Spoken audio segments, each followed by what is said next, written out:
Howdy y'all, welcome back. Thank you for being here. Today, we have a really interesting video. One on subject matter that's absolutely important to our research on the old world, and that is Antiquitech or ancient technology.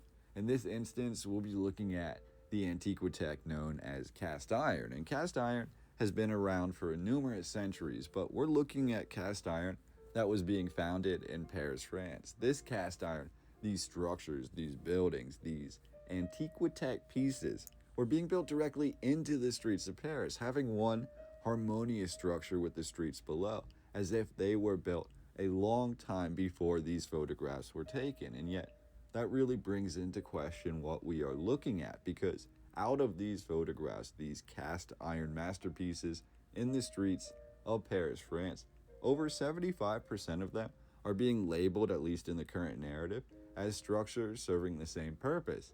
Initially, I was not going to translate the title for each one of these images because I wanted to wait until the end of the video and ask you what you thought each one of these structures actually was.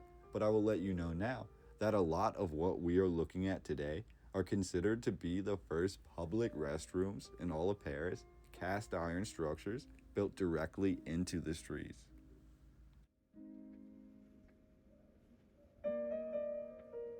One aspect of the narrative that's recently been brought to my attention is that many wonder where the waste removal is in the early photographs from the 19th century.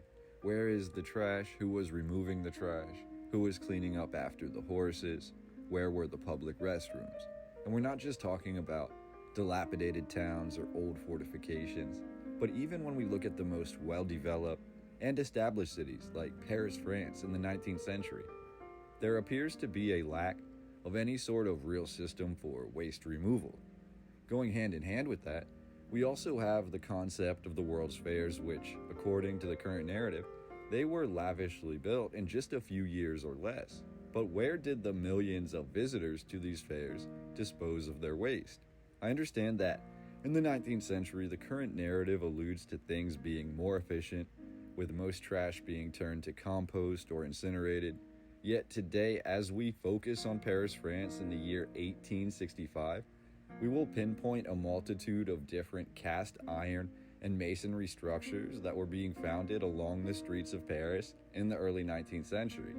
As you can see from the photographs, these are meticulously built structures, with some of them being labeled as small kiosks for information, others are labeled as shops owned by merchants, but a vast majority of these cast iron oddities are actually labeled as public restrooms or public toilets.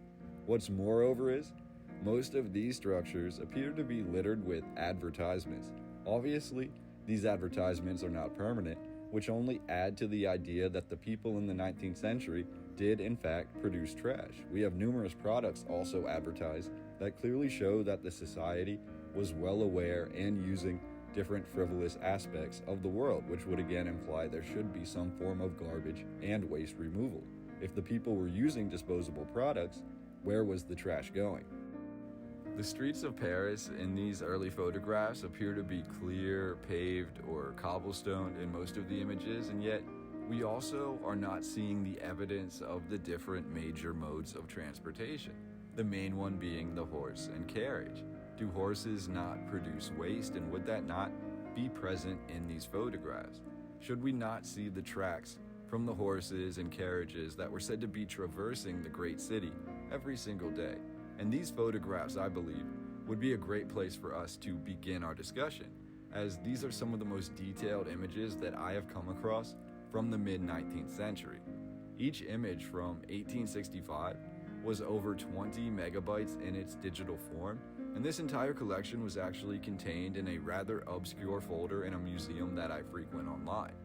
Furthermore, when I first came upon this collection and the accompanying writing, as it was in French, I didn't really glance at the titles. I was just looking at the photographs, and I had no idea that any of these structures were restrooms. Honestly, I thought I had found a collection of some of the finest cast iron Antiquitech that I had ever seen before. So once I began to translate these titles and saw that a vast assortment of these photographs are showcasing what are said to be lavish public toilets, you can imagine that I was a little bit taken aback.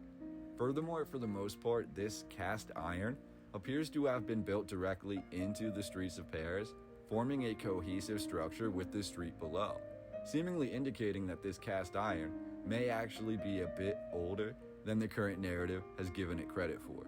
With that in consideration, could these structures, intricate and some of them rather monumental, especially the ones that include masonry, several stories tall, is there a chance that these buildings may have been inherited? They may have existed here for some time earlier. They may have previously served an ulterior purpose. Could the great revolutions of the world, with the first major revolution occurring in France, have partially involved the retelling of history? And could that retelling also have involved the repurposing of Antiquitech or ancient technology and structures? If these are in fact lavish public restrooms and toilets, does that mean that they may lead to the winding underground catacombs beneath Paris? And seeing as these are considered to be some of the most unique cast iron structures ever built in Paris, akin to the hundreds of cast iron lights also founded throughout the city, do any of these iron and masonry structures remain in Paris today?